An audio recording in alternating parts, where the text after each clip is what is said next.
What is up, everyone? Barricade here, and today I'm talking about Gears of War Reloaded, the beta, and some thoughts I have about it, seeing as the beta is coming out soon and the game itself will be coming out later this year in August, just a few months away. So I kind of wanted to talk about it, but before I say anything, I just want to say, so the last time I uploaded was back on September 2nd of 2024.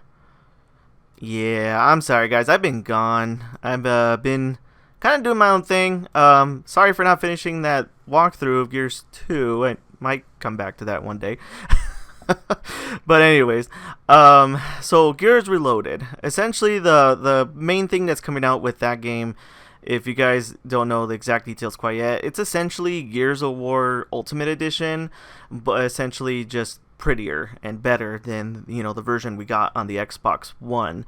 The TLDR essentially is going to have 120 frames per second for multiplayer, 60 frames per second for campaign, essentially 4K textures for the characters and environments, and essentially when it comes to playing the campaign will have zero load times. From what they were saying on the podcast and everything, the game will just kind of seamlessly play through. You don't really have to wait for any type of loading screens or anything.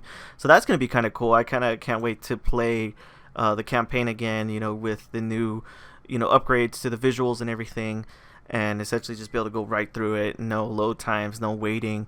That's going to be kind of fun. I would like to do that with my older brother, who always plays the campaigns with me. When it comes to the beta, the main thing with the beta is it's going to have 2 runs. It's going to go for 2 weekends. It's going to go from June 13th to June 15th, 7 p.m. UTC to 7 p.m. UTC as well. And from June 13th on the same time on the 15th, and then the second weekend is going to be from the 20th to the 22nd of June, and same time, essentially 7 p.m. UTC on the 20th and 7 p.m. UTC on the 22nd. And on the first run, it's going to include TDM. It's going to include the maps Gridlock, Ravendown, and Gold Rush, whereas on the second one, it's going to still have the same thing, but it's going to add a competitive mode with King of the Hill and add Canals and Courtyard and War Machine as well for the maps on the second beta. And my main thing overall with this is I think this is overall a good idea. I know a lot of purists out there are thinking like, oh my god, Gears of War coming out on PlayStation, coming out on Steam, all that, and they hate the idea. But the thing is, honestly, at this point when it comes to Gears of War, it's unfortunately kind of hit this stagnant point where it hasn't really been growing, hasn't really been changing. We got the announcement for E-Day, which has been supposedly stated to be coming out next year on 2026. But up to this point, really, Gears of War has just kind of been in this slump where not too many people are playing it. It's kind of like a game some people like, but not many. And this is Microsoft's attempt to essentially make the game really popular, to trying to give it some type of life by making it being able to be played on really any platform.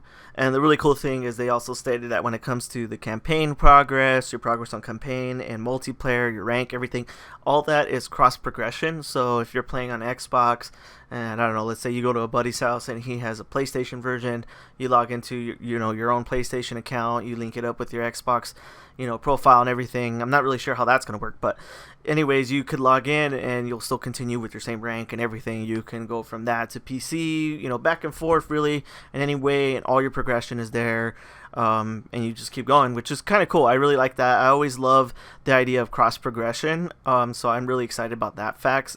Someone that actually owns Xbox, PlayStation, PC, so maybe I'll try to get all versions if possible to kind of try them out, see what the differences are.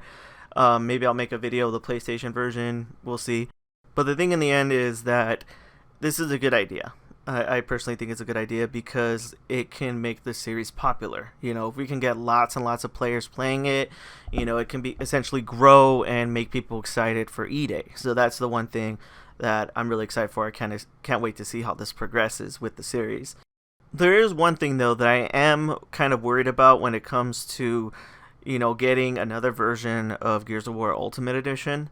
The game itself, while it's going to look beautiful, probably run really great, they did state that they're going to be putting more servers across the world. They essentially said they're going to put some in Mexico to try to fix the whole, issues with playing, with people from Mexico and other parts of the world. So that's great. All that's awesome.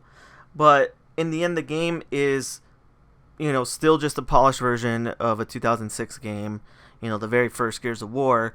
And I know I'm going to probably piss off some purists, but the game definitely needed some type of like weapon balancing. The weapons are kind of weird in Gears 1, especially compared to the, later games.